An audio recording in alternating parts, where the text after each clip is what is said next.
The applause was thunderous, echoing through the grand vaulted ceilings of Chicago's Civic Symphony Hall, where the winter air lingered just beyond its velvet-draped doors.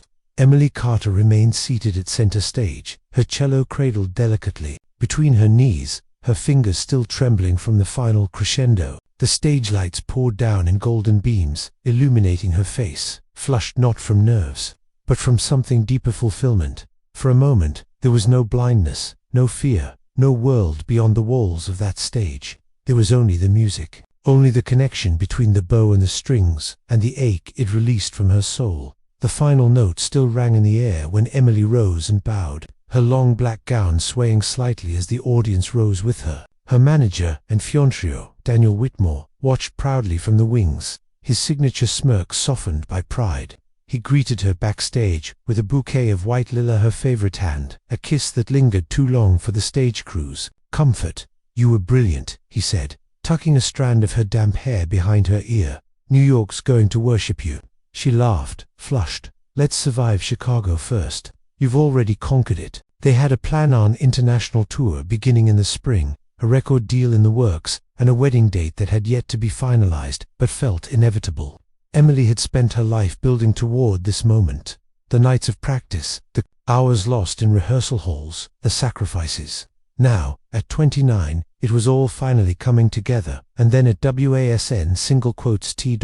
Later that evening, while driving home from a post-concert dinner in the Gold Coast district, the world unraveled in a heartbeat. The snow had begun to fall in thin, icy flakes as she merged onto Lakeshore Drive. The lake beside her rippled dark and restless beneath the moonlight. She was humming a phrase from the second movement when the car suddenly veered on black ice. There was no time to scream, only the sound of tires sliding, metal colliding with steel rail, and a blinding crack that split her world in two. Then, silence. She awoke hours later, in a hospital bed, her head wrapped, her limbs bruised, her ears still echoing with the scream of steel. But it was the darkness that terrified her most, not the night. Something deeper, something irreversible. She blinked once, twice, nothing. Her voice cracked when she whispered, "I can't see." The doctors said the words as gently as they could. Traumatic optic neuropathy. They used hopeful phrases like long-term observation and ongoing treatment,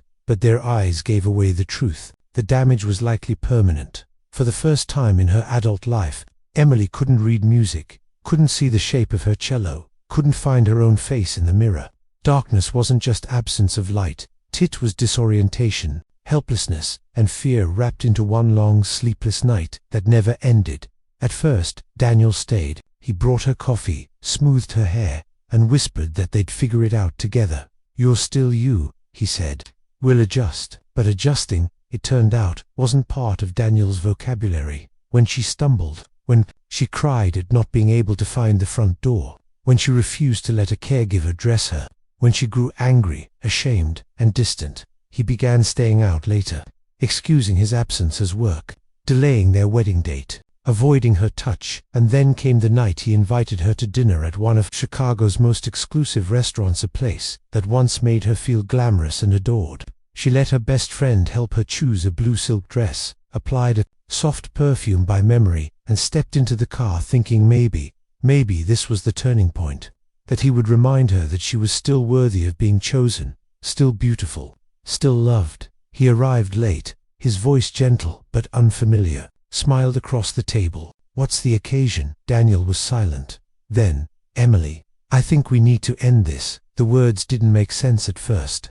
They floated above the clink of silverware and ambient jazz, detached and impossible. She blinked as if the darkness would suddenly turn to light and reveal the punchline. "What? I'm sorry," he said, setting his fork down with a soft clatter. "I can't do this anymore." Her throat constricted. "You're joking." What do you mean?" "I met someone else," he said, voice lower now. "I'm getting married." The words shattered something deep inside her. For a moment, it was hard to tell where the restaurant ended and her body began. Everything felt blurred, weightless, lost. "You promised," she whispered. "You said you'd never leave me, that you loved me." "I did," he replied, almost like an apology. "But things changed, because I'm blind." He didn't deny it. She reached across the table, searching for his hand, but he pulled back. "What will I do without you?" she asked, her voice trembling. He stood. "I'm sorry, Emily." And then he walked away, the sound of his shoes fading into the low murmur of the restaurant, unnoticed by the other diners, invisible to everyone but her. She didn't remember how she got up, didn't recall paying. All she knew was that she was outside, walking into the snow-covered streets of Chicago, surrounded by lights she could no longer see. Her boots slid against the icy sidewalk, her breath caught in her throat. The world was nothing but sound: footsteps, horns, wind, laughter. None of it felt real.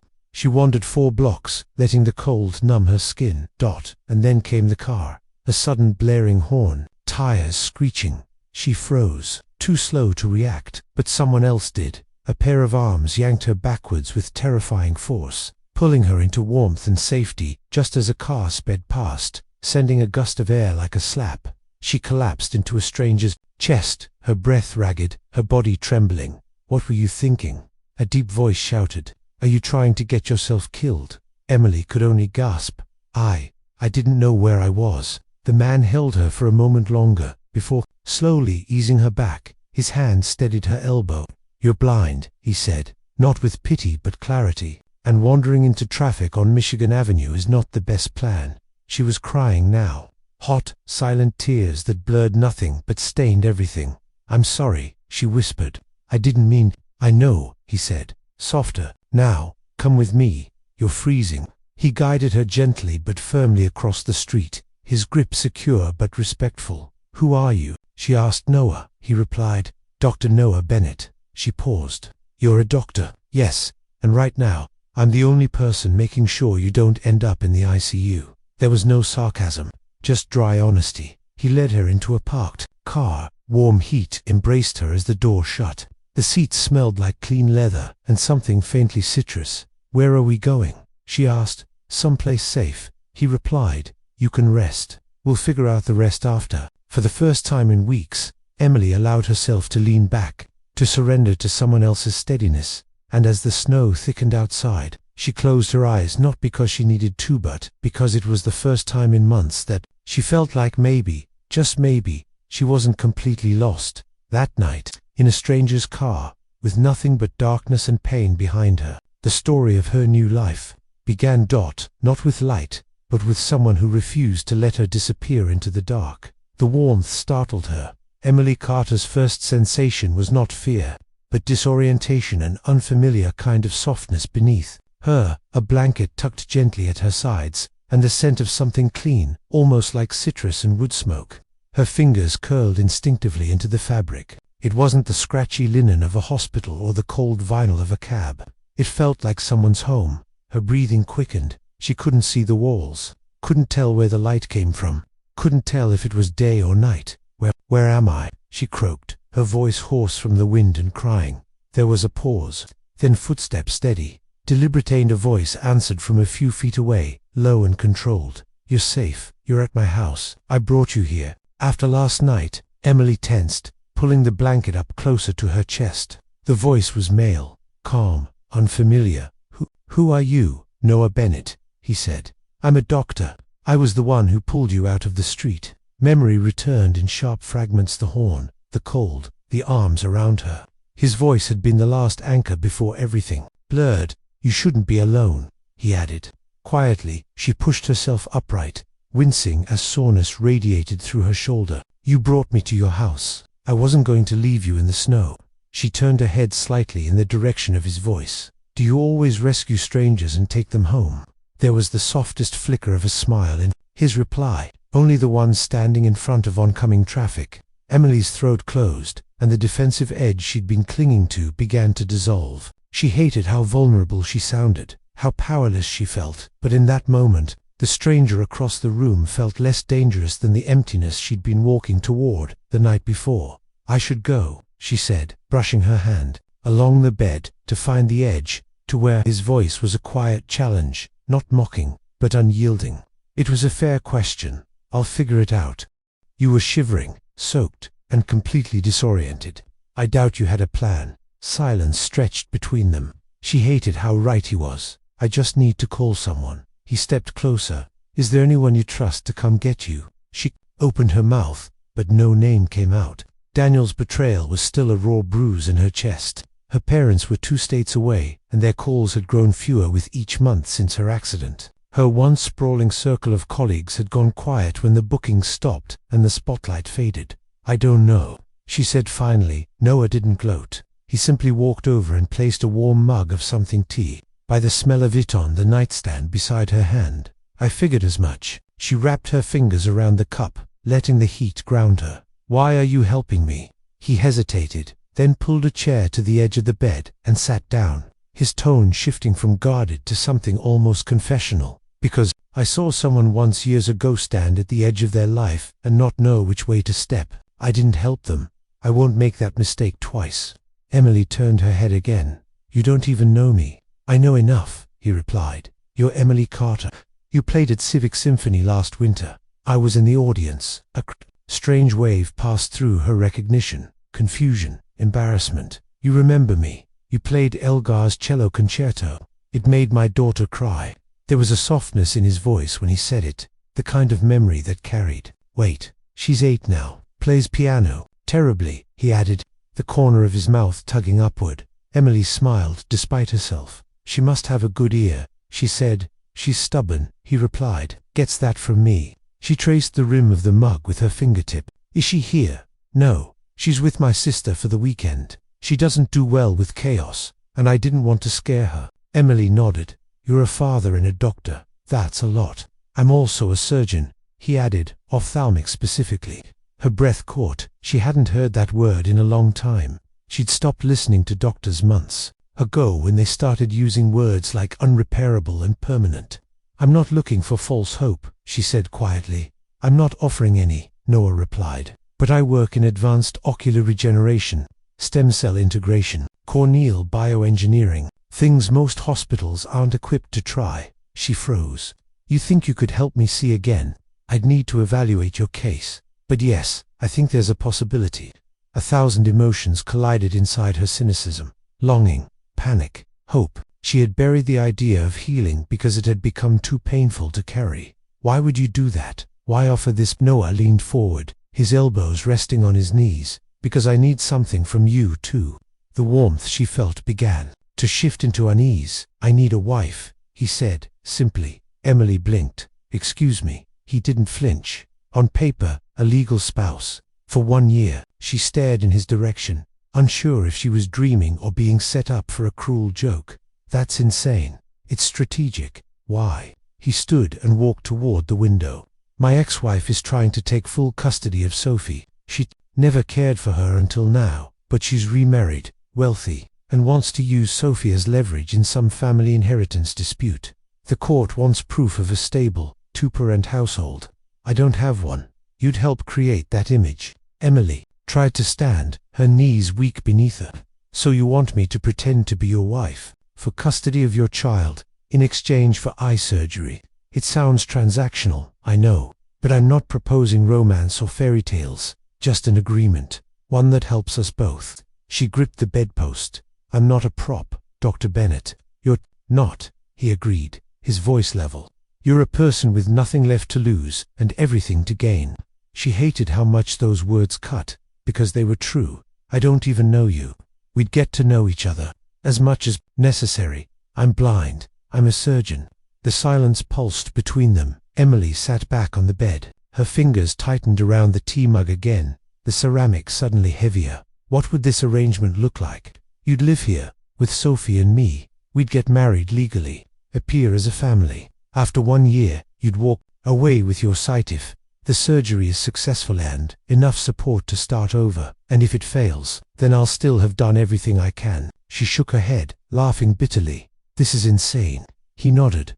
"Probably. Why me?" "Because you have nothing to gain except your life back. You're not here for money or fame or leverage. That makes you more trustworthy than anyone I know." Emily felt something rise in her throat.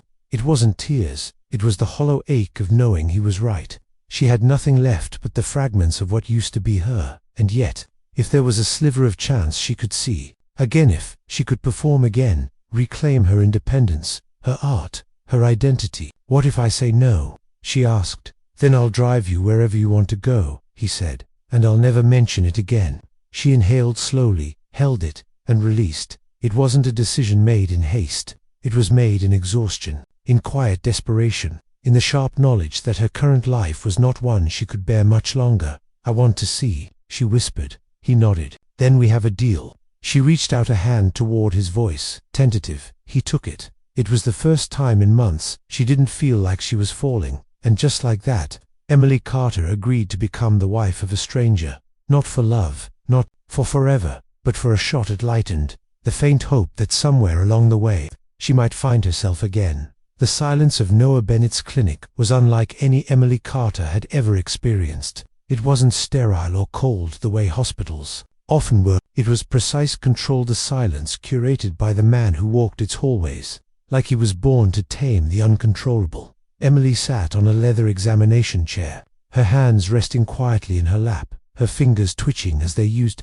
to before every concert. Only this time, she wasn't waiting to perform. She was waiting to be seen. Noah stood nearby, adjusting the settings of the diagnostic machine. His movements were efficient, almost mathematical, yet there was a subtle care in the way he explained each step of the process. He wasn't trying to impress her. He was trying to earn her trust. "You'll feel a cool breeze on your cornea," he said. "That's normal. Let me know if anything feels painful." Emily gave a soft nod, focusing on the cadence of his voice. In the absence of sight, she had learned to listen not just for meaning, but for intention. Noah's voice didn't waver. There was no ego, no attempt to dazzle her with jargon, just calm confidence. She sat still as his hands worked. There was a hum of the equipment, a flash of light she could barely detect. She didn't flinch. She had long since grown used to darkness. When the tests were finished, Noah stepped away and scribbled notes into a worn leather notebook. She could hear the scratch of his pen, then the slow closing of the cover. "Well?" she asked. There was a long pause. Then Noah pulled a chair beside hers and sat. "I have good news," he said, simply. Emily inhaled. Her fingers tightened around the edge of the chair. "Your optic nerve is damaged, but your corneas are intact," he continued. "With the right transplant and regenerative therapy, I believe your vision can be restored fully." She blinked, unsure if she had imagined the words. "You're serious?" "Yes." Tears welled, unbidden. She didn't try to stop them. "So I'll be able to see again, if all goes as expected," Noah said gently. "Yes." A long silence followed. Emily pressed a hand to her chest, as if to calm the trembling beneath her ribs. She hadn't allowed herself to hope for this moment. Hope had felt too much like temptation, but now it sat beside her in the shape of a surgeon who asked nothing of her except her courage. Then Noah added, almost reluctantly, "There's a condition." Emily swallowed. Of course there was. "I need your commitment," he said. "Once we begin, there's no room for inconsistency. I'll need you here. I'll need you disciplined. The procedure is delicate. Recovery is even more so. You're not talking about the marriage, are you?" "No," he said. "I'm talking about the body's will to heal." She nodded. "I'll give it everything." That seemed to satisfy him. He stood and extended a hand. She reached for it, her fingers brushing his palm. "Welcome to the fight," he said. The next few days passed like a dream balanced between dread and possibility. Emily moved into Noah's home, a modern townhouse, nestled in the quieter end of Lincoln Park, surrounded by old trees and silence that felt intentional. It wasn't grand, but it breathed discipline, clean lines, neatly stacked books, an artless, austere elegance. He gave her the guest bedroom at the top of the stairs. "You'll have privacy here, and quiet. Do you ever make noise in this house?" she asked with a dry smile. "I have a child," he replied. "You'll find out soon enough." Noah's daughter, Sophie, arrived that weekend. The introduction was quiet. Emily was sitting in the sunroom when she heard the door open, and the soft patter of small feet. "Dad," the girl called. "In the kitchen," he answered. Emily waited. A moment later, she heard Sophie's voice outside the doorway. "You're the lady who plays music." Emily turned her head, smiling gently. "I used to. You're going to marry my dad." It wasn't a question, just an observation. "So I've been told," Emily replied. Sophie stepped closer. "Do you like strawberry waffles?" Emily blinked. "I don't think I've had them in years." "Good," the girl said, satisfied. "I make them every Saturday." That was the extent of their first exchange. But it planted something, a quiet curiosity, a child's willingness to open a door, even just a crack. As the days passed, Sophie appeared more often, standing in doorways, sitting quietly beside Emily while she tuned her cello, asking questions no adult would dare ask. Do you miss being able to see every day? Are you scared? Sometimes are you going to leave? Emily turned to her. Do you want me to? Sophie considered this. Not yet. Saturday came with snow and the scent of syrup. Sophie made the waffles, burned the first batch. Noah tried to salvage them and failed. Emily laughed harder than she had in months. In the quiet moments that followed, she found herself watching not with her eyes, but with something deeper. She listened to the way Noah spoke to Sophie, patient and firm.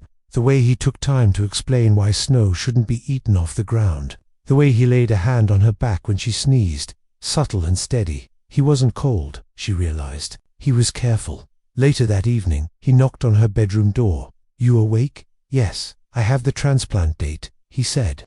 3 weeks from today. We'll need to begin pre-op care immediately. She sat up straighter. Tell me what I need to do. Over the next 2 weeks, she followed his instructions with obsessive discipline. Medications, eye drops, nutritional plans, emotional regulation exercises. He monitored her blood pressure, her heart rate, her recovery from micro-injections. He was meticulous, but he was also present. Every morning he brought tea. Every evening he checked in. Some nights, when she couldn't sleep, she'd hear him downstairs, typing in his office. And she'd feel less alone knowing someone else was awake too. Then came the morning of the surgery. She couldn't eat. Her stomach turned with nerves. She paced the hallway until Noah found her. You're not going in on an empty stomach, he said, handing her a protein shake. I might throw up, then throw up afterward. He helped her into the car, silence stretching between them. When they arrived at the clinic, he led her through the pre-op procedures. She lay on the table, staring at nothing, trying to steady her breath. Noah placed a hand over hers. You're going to be okay. I've never had surgery before. I've done this before, he said, squeezing gently. You're in good hands. The anesthesia swept over her like a tide. As the darkness deepened, she remembered the sound of his voice, low, certain, and then nothing. When Emily woke, her world was still dark. But this time, it wasn't the blindness she'd come to dread. It was healing. Her eyes were tightly bandaged, the light completely shut out. She stirred, her throat dry. Don't move, Noah said, from somewhere near the bed. The bandages need to stay on for a week. No strain. She felt a wave of frustration, followed by a wave of something unexpected. Calm, he was still here. Over the next 7 days, Noah was relentless in his care. He personally administered her medication, tracked her vitals, cooked simple meals. One night, she whispered, You don't have to do all this. He paused, then said, I want to. It wasn't romantic. It wasn't said with softness or flirtation, but it was real. Emily felt the shift. On the 7th day, she sat in the same clinic chair where it had all begun.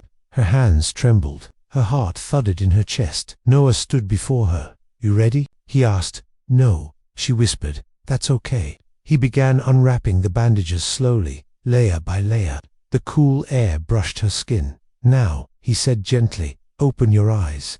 For a second, there was only brightness, then dash blur, then dash shapes, then dash light. She gasped. She saw him, the man who had pulled her from the street, the man who had handed her tea, measured her pulse, and made her believe in something again.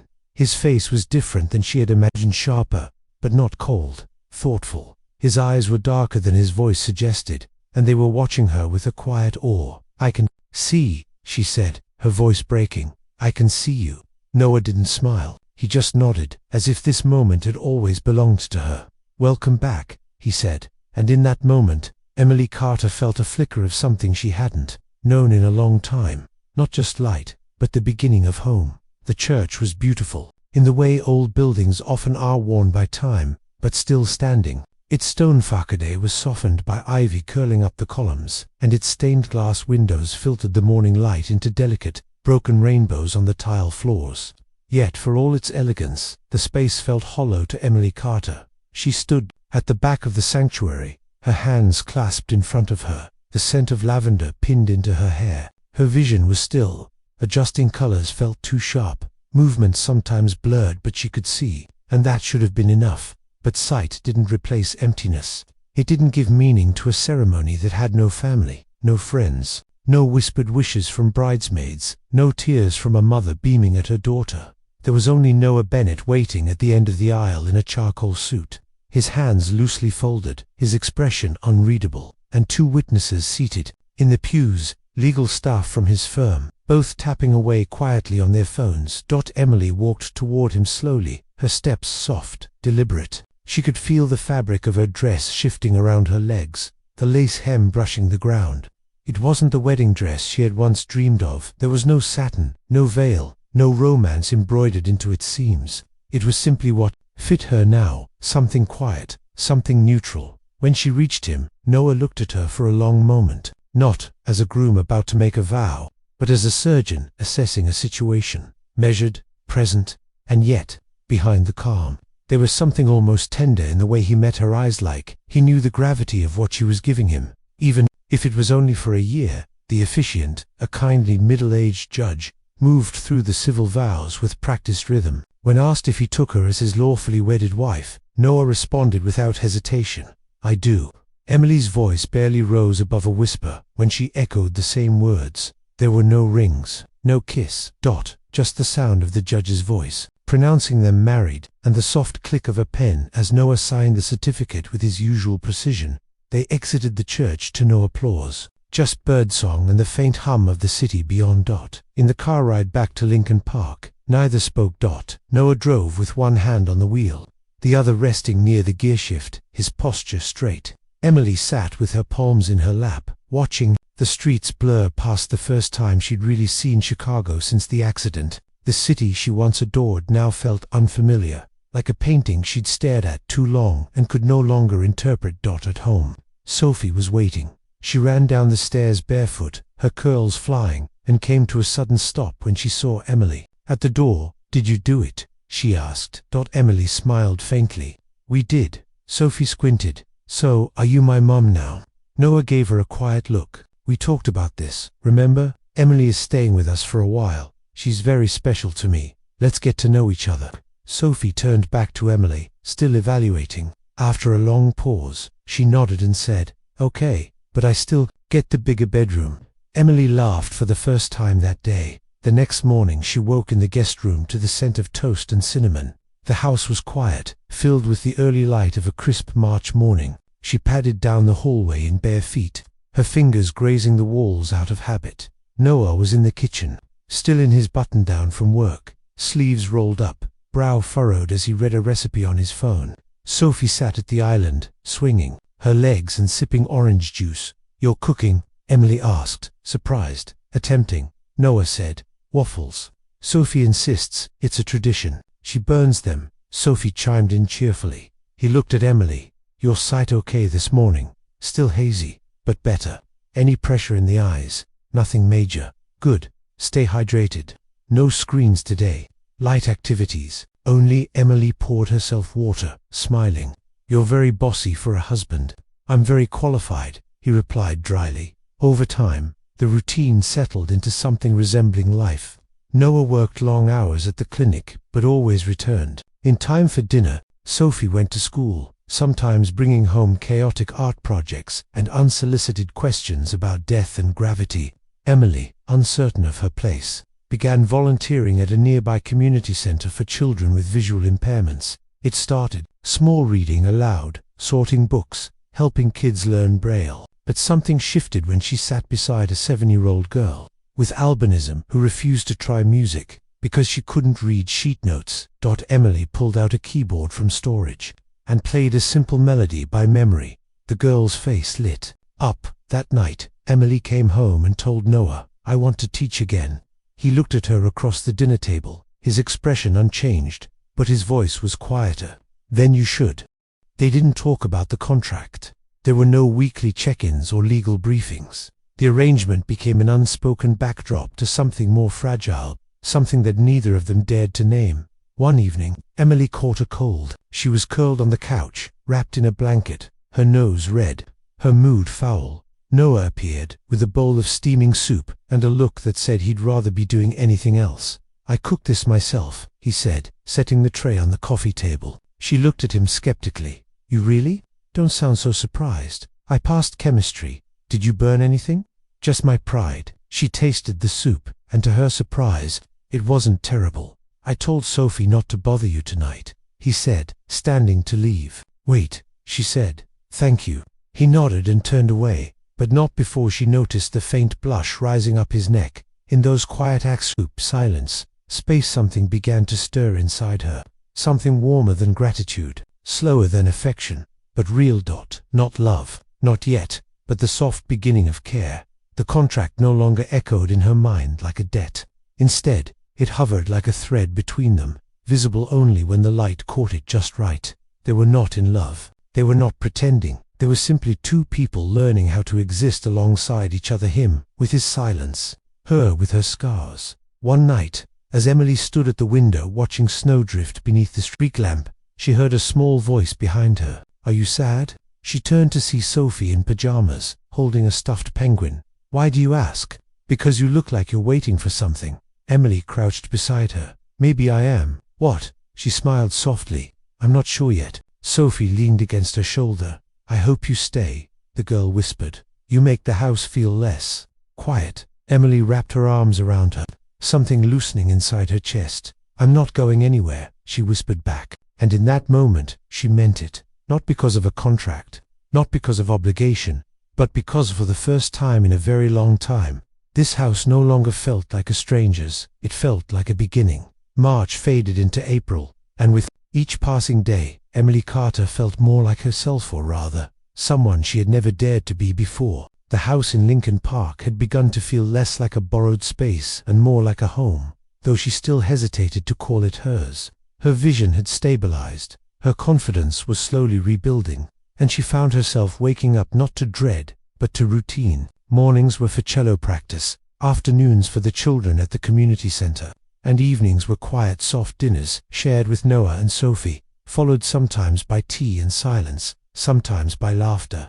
Noah, though still reserved, had become a presence she depended on, not loud, not demanding, just solid, constant. His kindness was rarely verbal, but it lived in the small details. The way he refilled her tea without asking, the way he adjusted the living room light because he remembered she still struggled with glare, the way he paused when passing her in the hallway, as if checking she was truly there, but with light, inevitably, comes shadow.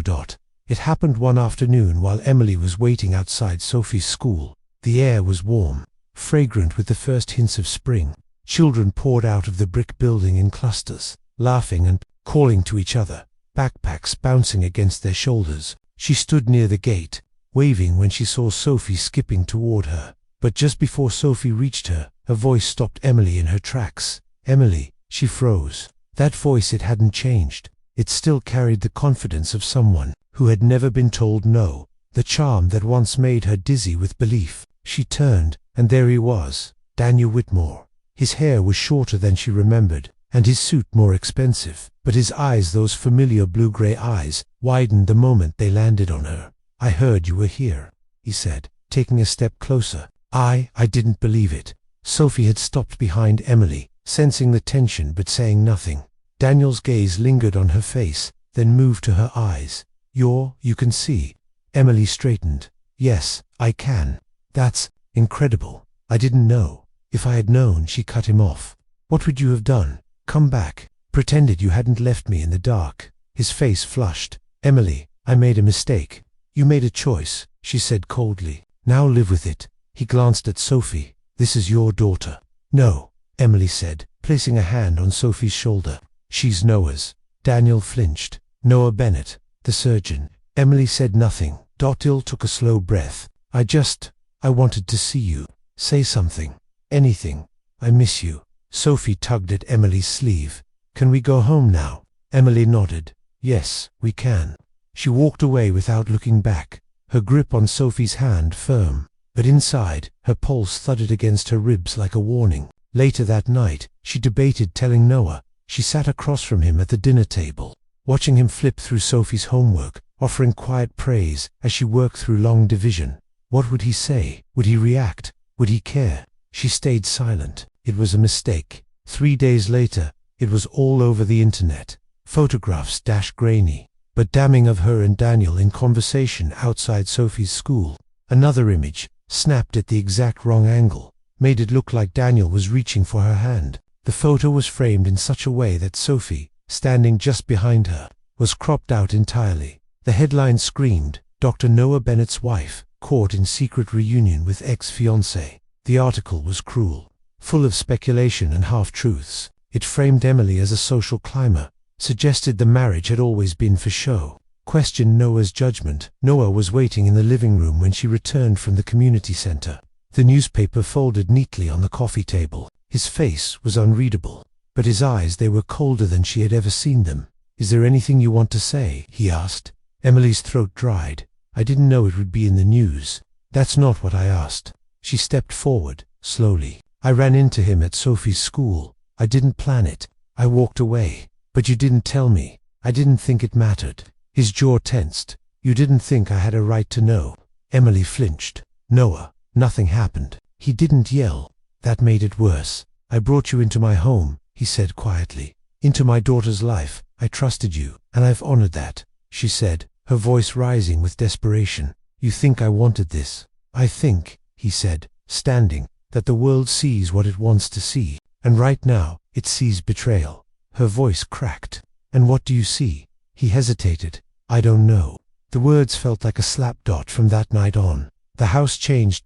Noah didn't avoid her, but he withdrew. He still said good morning, still passed her the salt, still drove Sophie to school. But there was a distance now, a quiet cold that had nothing to do with temperature. Emily didn't try to argue. Instead, she acted. She spent more time with Sophie, helping her build a school project about constellations, staying up late to cut silver stars and draw lines between them. She cooked dinner when Noah worked late. She answered calls from the community center, coordinated a spring recital for the kids she taught. She didn't try to explain what couldn't be explained. She simply remained. When reporters camped outside the Bennett residence, she didn't hide. When the online speculation grew harsher, she didn't shut down her accounts. Instead, she released a brief statement. "I came into this home not for publicity or protection, but for healing.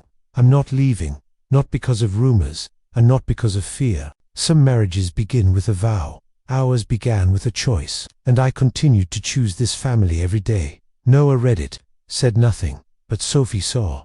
"You're not going to leave, are you?" she asked one night, her voice barely audible. Emily shook her head. "No, I'm staying." The next day, Emily found a note tucked into her cello case, written in crayon. "You make everything better. Please don't stop playing." It wasn't signed, but she didn't need a signature. Still, the wall between her and Noah remained, until one afternoon, 2 weeks later, when everything shifted again. Noah's assistant, Arin, knocked on the door with a file in her hand. "You'll want to see this," she said. It was a dossier, clean, concise, damning. Vanessa Langford, Noah's ex-wife, had contacted the tabloids. She had paid photographers to follow Emily. Daniel had been in on it. The entire encounter had been staged. Daniel's sudden appearance, the angle of the photo, even the follow-up interviews. "Why?" Noah asked, stunned. Erin hesitated. "Because she wants Sophie, and she knows exactly how to hurt you." Noah stared at the evidence, his face slowly unraveling from disbelief to fury. He had doubted the wrong person. That evening, he returned home to find Emily in the music room, helping Sophie tune her tiny piano. He didn't say a word, just stood in the doorway, watching. She looked up, startled. "Noah." He stepped inside, his voice hoarse. "I was wrong." She said nothing. He moved closer. "They set you up, Vanessa and Daniel. I should have trusted you. I didn't." Emily stood slowly, her hands at her sides. "What if I hadn't waited?" she whispered. "What if I'd believed you didn't believe in me?" He didn't respond. Instead, he dropped to his knees. Sophie watched, wide-eyed from the corner. "I doubted you," he said, looking up at Emily, his voice thick. "And I've never regretted anything more." Emily's lip trembled. "I never asked you for love," she said softly. "Only trust." Noah reached for her hand. "I love you, Emily. I think I've loved you since the moment you stepped into the light again, but I was too afraid to name it." Tears filled her eyes. "And now I'll never stop saying it." He stood slowly, wrapped his arms around her, and held her tighter than he ever had. Sophie ran forward and wrapped herself around both of them, and in that moment, all the shadows passed, public, private began to fall away. What remained was a fragile, imperfect, beautifully human kind of Love. The kind you earn. The kind you keep. The days that followed Noah's apology were not ones of instant healing. Regret, no matter how genuine, couldn't erase silence. And apologies, however sincere, couldn't untangle the knot left behind by betrayal. The truth had come to light, yes, but trust, once cracked, had a way of echoing in the quiet moments. Long after Noah had uncovered the conspiracy, Vanessa, desperate to regain custody of Sophie, had manipulated the media through Daniel. Every image, every headline, had been part of a calculated smear. He'd acted on the surface like a man wronged by circumstance. But deep down, Noah knew the most painful wound hadn't come from his ex-wife or Daniel. It had come from himself. Because he had doubted Emily, and now he wasn't sure how to repair what he'd broken. Emily didn't scream. She didn't retreat. She didn't pack her bags and storm out. Instead, she remained exactly where she was. That was her answer. She stayed. But she no longer looked at him quite the same way, and he noticed she didn't withhold kindness. She still asked about his day. She still made Sophie's favorite tea when she had trouble sleeping, but something in her had closed. Not all the way, but just enough that he could feel the distance when he walked into a room. He hated that distance. At night, when the house was still, he would sometimes hear her footsteps above him as she paced the guest room, restless. He wanted to go to her door, to knock, to explain again how sorry he was, how much he wanted to be worthy of the second chance she was giving him, but he didn't, because some wounds, he had learned, needed time, not touch. Meanwhile, Emily poured herself into what she could control. The community center was preparing for their spring recital, small showcase of musical performances by visually impaired children. She had taken the lead on organizing it, spending long hours arranging sheetless notation, transposing melodies into audio patterns, guiding the children through rhythm with touch and breath and repetition. Music had once been her entire identity. Then it had been her loss. Now, in a quiet, unassuming classroom, it became her offering an extension of herself, not to be applauded, but shared. The night before the recital, Noah watched her from the hallway outside the living room.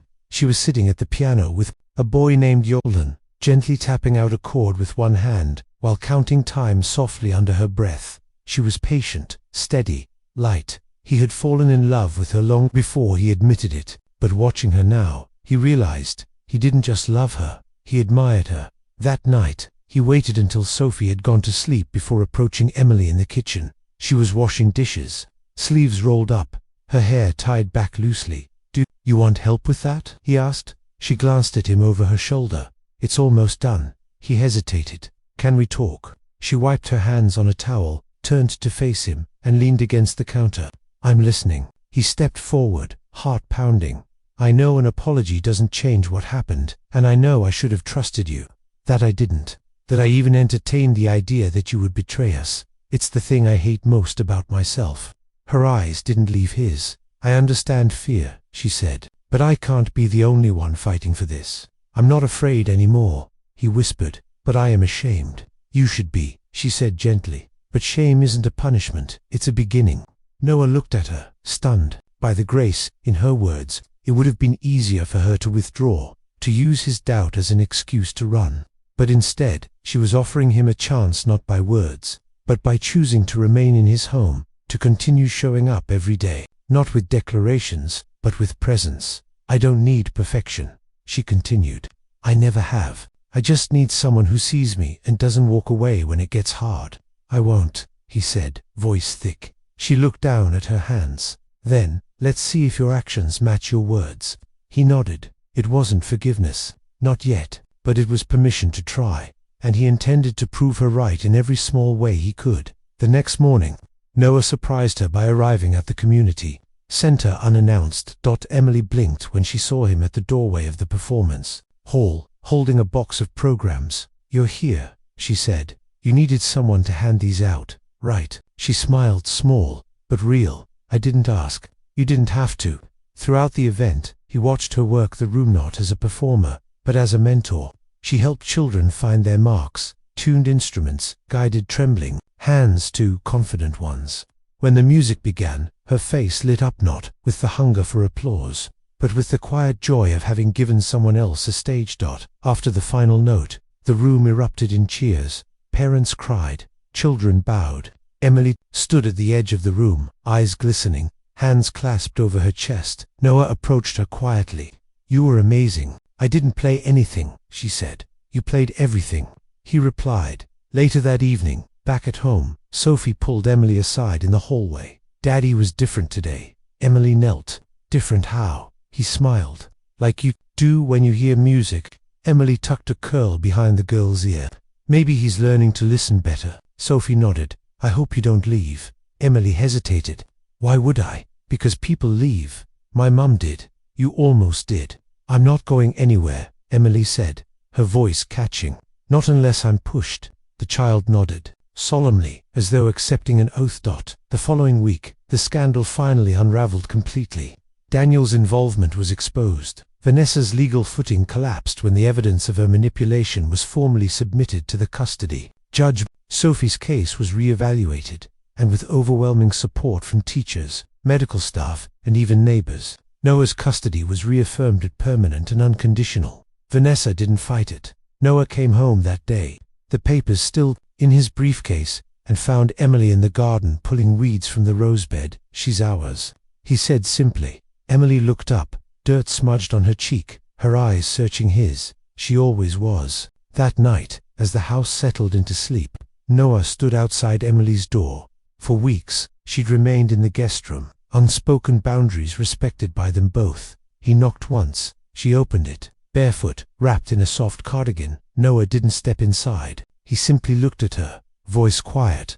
"Would you come back?" She hesitated, heart pounding. "I'm not asking because of convenience, or contracts, or court cases. I'm asking because this house feels empty without you in my room." Emily reached forward and placed a hand against his chest. "You broke something in me," she said, "but you've been showing me how to rebuild it, not with grand gestures, just with presence." "I'll be present," he said. Every day she studied him. Then yes, he stepped back, letting her choose. And when she crossed the threshold, it wasn't a reunion, it was a return. That night, they didn't make promises, they simply slept side by side, her hand resting on his chest, his breath steady beneath her ear. The rift had not disappeared, but it had become a bridge, and across it, they were learning to walk toward each other again, one quiet step at a time. The rhythm of spring spilled into their home like a patient and impossible to ignore. There was no single moment when things between Noah and Emily became right again. No sweeping gesture, no dramatic confrontation. Instead, it was the slow, deliberate stitching back together of a fabric that had once been torn. Every day, they lived a little more like a real couple, and yet, there was no blueprint for what they were building. The contract was still there and signed but remembered, a quiet shadow in the corners of every room. But now, they no longer talked about its terms. What they shared had moved beyond the language of obligation. It had become something more elusive, more fragile, and possibly more real. One evening, as Emily stood at the kitchen counter chopping fresh basil for dinner, Noah came up behind her and gently took the knife from her hands. "You cut uneven," he murmured. She raised an eyebrow. "Are you mocking my basil technique?" "I'm improving your basil technique." She laughed, something soft and unguarded, and leaned against the edge of the counter as he took over the chopping. His sleeves were rolled up. His watch glinted under the kitchen lights. His jaw carried the shadow of a day's tension, but his movements were careful, almost reverent. It wasn't domesticity that surprised her, it was comfort. She had never expected to find it in such mundane moments. "You're good at this," she said. He glanced at her. "Surgery requires precise hands. You ever think of doing this full-time? Chef Noah has a nice ring to it." He gave her, "Hey look, don't tempt me. Hospitals don't smell like garlic and rosemary." That night, they ate on the back patio, watching Sophie chase fireflies with a mason jar. Emily leaned back in her chair, the warm breeze brushing her cheek, and closed her eyes. The laughter, the light, the rhythm of a life that was once completely foreign. Now it felt like hers. Not borrowed, not temporary. Hers. In the weeks that followed, Noah began making small changes to his schedule. He stopped taking late calls, turned down conference invitations, started coming home early on Fridays. It wasn't announced. He didn't draw attention to it, but she noticed. One afternoon, Emily found a letter on her pillow. It wasn't long, only a few lines, in his careful handwriting. "You've given more than I ever expected. I want to give you a life that doesn't just feel safe but sacred. I don't know how to be perfect, but I will never stop trying to be good to you." She read it twice, then folded it neatly and placed it in her music box. Not because she needed a keepsake, but because she was beginning to believe him. Then came the night. She told him about the darkness. They were sitting on the couch, his arms stretched behind her, the soft murmur of a documentary playing in the background. She wasn't watching. "Noah," she said quietly, "do you ever wonder what would have happened if I hadn't lost my sight?" He looked at her, silent. "I used to believe the darkness was a punishment," she said, "like I had pushed too hard, wanted too much, that maybe I wasn't meant to live that kind of life." He reached for her hand. "You never deserved what happened to you. I know that now. But at the time, I thought, maybe I needed to lose everything so I could learn how to start again." Noah's voice was rough when he spoke. "You didn't start again. You became something even more extraordinary." She blinked, caught off guard. "I don't say that lightly," he continued. "You don't just survive. You give, you create, you teach, and every day, you make this place warmer." She swallowed. "You do that too." He looked at her, really looked. "I didn't know how empty my life was until you filled it." That night, when he kissed her, it wasn't hesitant. It was reverent. A week later, Sophie ran into the bedroom on a Saturday morning carrying a pink envelope. "Mail," she shouted. "It's addressed to Dr. and Mrs. Bennett." Emily sat up in bed, bleary-eyed, and took the envelope. The handwriting was familiar, elegant, imposing. Noah frowned. Vanessa. Emily opened it slowly, and inside was a short note and a wedding invitation. "Marrying a French investor," Emily muttered. "Wants us to know there's no bad blood." Noah snorted. "There never was blood, just ambition. She's moving to Paris." Noah folded the letter and dropped it in the trash. "Good." Emily studied his face. "Does it feel like a door closing?" He looked at her with something almost like relief. "No, it feels like a weight lifting." A few nights later, Emily stood in the nursery, watching Sophie sleep. The soft hum of a nightlight cast a glow across the walls. Noah entered behind her, barefoot, silent. "You think she's okay?" Emily asked. "She's more than okay. She's thriving." "I used to think being a mother meant giving birth," she whispered. "But this is what we have. It's real. She calls you mum when she thinks I'm not listening." Emily turned to him, eyes shining. "Really?" He nodded. "And I think she's right too." He pulled her close. "So am I." For a long time, they stood like that, two people once broken by the world, holding together the small life they'd chosen to rebuild. Then came the shift neither of them expected. It was early June when Emily fainted during a volunteer event. She had brushed it off, at first blamed the heat, the exhaustion, but when it happened again, Noah insisted on tests. The results came quietly, without warning. On a Thursday morning, she was sitting in the exam room when the nurse smiled at her and said, "Congratulations, Mrs. Bennett. You're pregnant." The words echoed. Pregnant. A life inside her. Noah sat beside her, stunned. She turned to him, hands trembling. "I didn't know, I swear." He nodded, barely able to speak. Then he stood, wrapped his arms around her, and said the one thing she didn't know she needed: "We're ready." And in that moment, she believed him, because the man who had once built walls now held her with arms wide open, because the home that once felt like a contract now beat with the rhythm of something living, because the life growing inside her wasn't an accident, it was a promise. The air in Chicago had grown sweet with the scent of summer, a richness that hung in the trees and drifted through open windows. Life bloomed in every direction.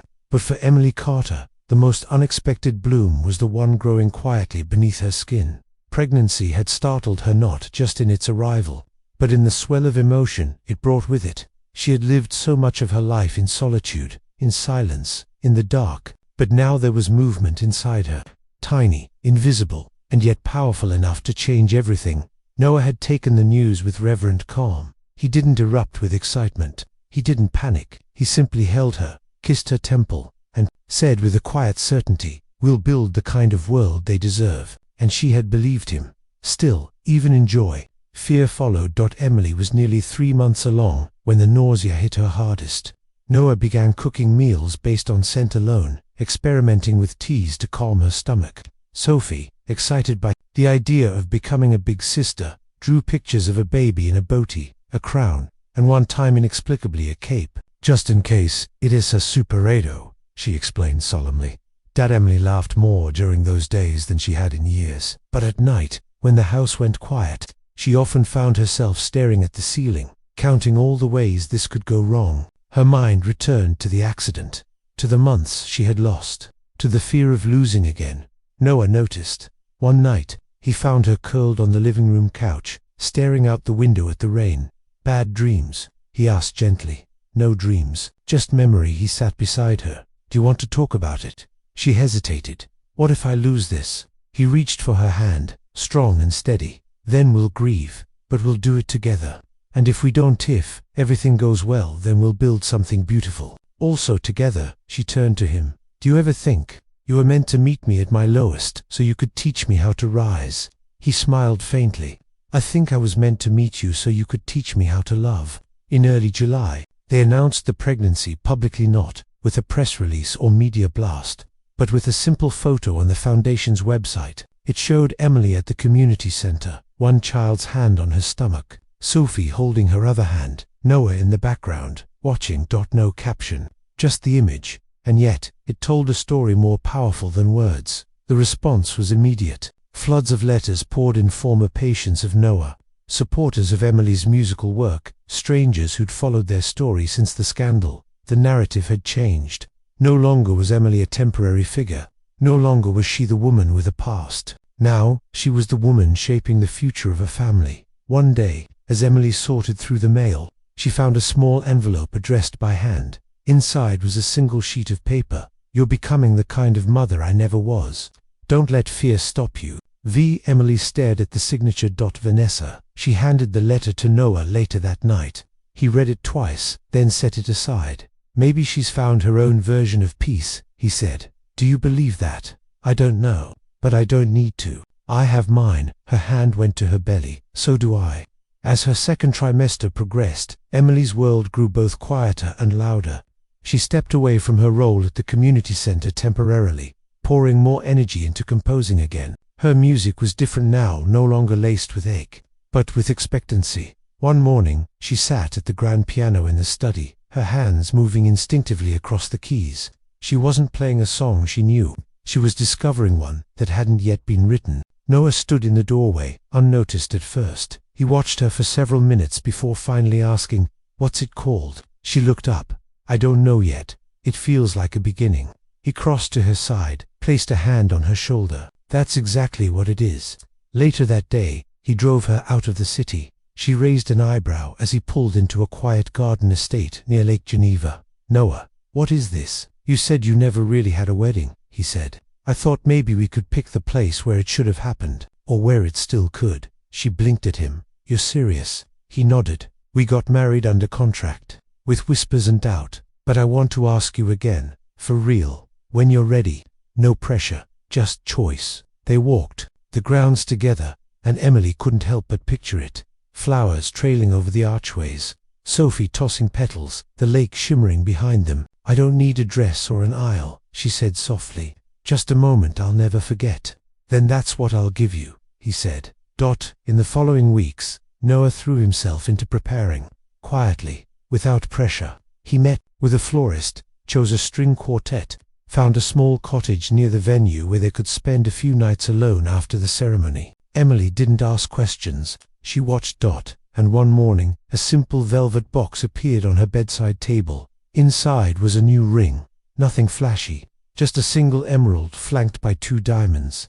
Underneath was a note, not a symbol of ownership, a symbol of honor. "If you say yes, I'll spend every day making sure you never regret it." She didn't say yes right away, but she wore the ring.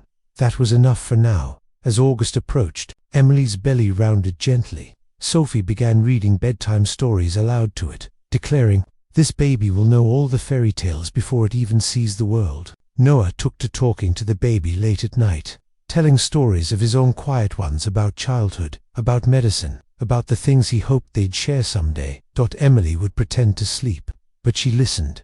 One night, Noah whispered, "You're not here yet, little one, but you've already changed everything. Your mum, she taught me how to feel, and you taught me how to hope." Emily felt the baby kick in response. She smiled in the dark, heartful. There were still shadows, of course. The fear never fully left. Pregnancy was unpredictable.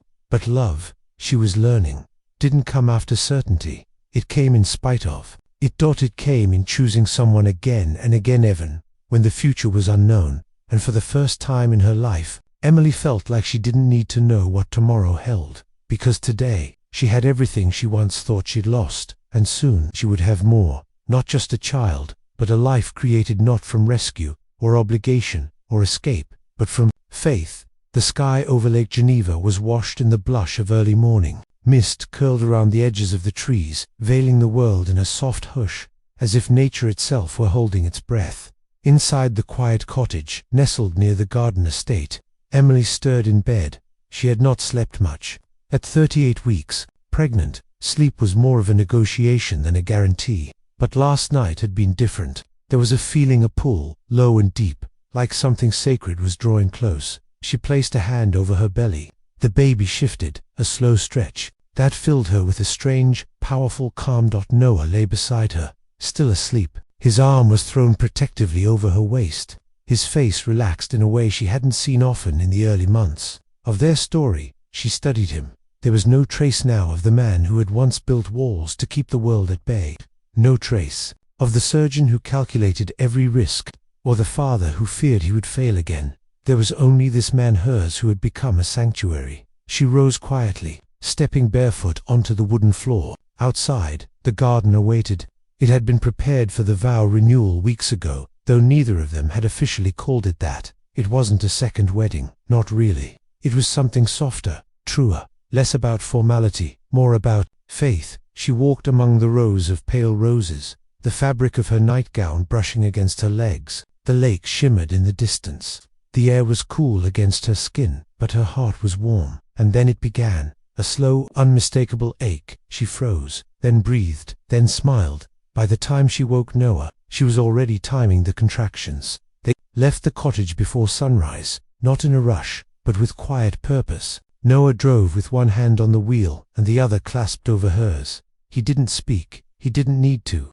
Every mile carried a weight of anticipation, but also peace. At the hospital, nurses greeted them by name. Noah had made sure of that. Weeks ago, Emily was settled into a private suite overlooking a courtyard. The walls were painted a warm cream. The air smelled of lavender. "Do you want music?" he asked once she was situated. She nodded. Something slow. Maybe Debussy. He found the playlist and pressed play. As the gentle notes filled the room, Emily closed her eyes. This was not the kind of beginning she had imagined for herself. Long ago, it was better. Labor stretched through the morning. The pain was sharp, then soft, then sharp again. Noah never left her side. He whispered encouragement between waves, held her hand through every breath, and at one point, simply rested his forehead against hers and said, "You are the bravest person I've ever known." By the time the baby arrived, the sky had turned gold. Emily cried the moment she heard the first cry, not because of the pain or relief, but because of the sound itself. It was proof that the darkness had not won, proof that love had taken root in the deepest part of her and grown something real. The nurse placed the newborn on her chest, a girl, tiny, flushed, strong. Emily's hands trembled as she cradled her. Her eyes welled with tears. "She's here," she whispered. "She's really here." Noah leaned over, his voice breaking. "She's perfect." Later, when Sophie arrived with Emily's father, the girl climbed onto the bed carefully, eyes wide with wonder. "She's so small," she breathed. Emily smiled. "You were small once too." Sophie gently touched the baby's hand. "Can I call her Evie?" "Why Evie?" Noah asked. "Because it sounds like a beginning." He looked at Emily, and she nodded. "Then Evie it is." That evening, after everyone had gone home and the nurses had dimmed the lights, Emily sat propped in bed, watching Noah hold their daughter. There was something in his expression she had never seen before. Not awe, not pride, but surrender. A soft, complete surrender to love. He looked up and saw her watching. "What is it?" she asked gently. "I used to think I had to earn everything," he said. "Success, security, even Sophie's trust. But now I see. Some things are just given. Grace is given."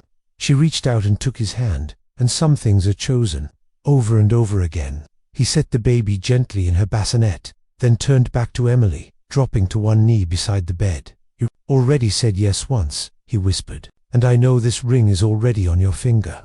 But I need to say it clearly, not for legality, or for Sophie, or for anyone else, just for us." She stared at him, her heart thudding. "I choose you," he said, "not because of a contract, not because of obligation, but because when I look at you, I see the life I never knew I wanted. You changed me, Emily Carter. You opened every locked door. You taught me how to feel again." He took a deep breath. "So I'm asking you, will you marry me again? For real? For love?" Tears slipped silently down her cheeks. "I already did," she whispered. "But yes, yes, again, and again after that." He kissed her hand, and for a long time, neither of them said anything. They didn't need to, because the baby stirred softly in her sleep, because the stars were beginning to appear outside the window, because the world, in that quiet moment, had become enough. 2 weeks later, they stood in the garden by the lake. There was no priest, no stage, no crowd, just Sophie holding a bouquet of daisies, Noah in a linen shirt, and Emily barefoot, in a pale blue dress, her newborn daughter cradled in her arms. They didn't exchange vows so much as truths. "I will never silence myself again," Emily said. "I will walk beside you, not behind you, and I will raise our children in light. I will never let fear speak louder than love again," Noah answered. "I will protect you, but also release you. I will be your home, not your cage." Then, as the sun warmed their faces and the wind rustled the trees, they kissed. Not like a ceremony, like a promise. And nearby, a small violin melody played, recorded by Emily in the final weeks of her pregnancy, a lullaby for the life she never thought she'd live. It was called "The Light Between Us," not because it kept them apart, but because it had led them back to each other again, and always.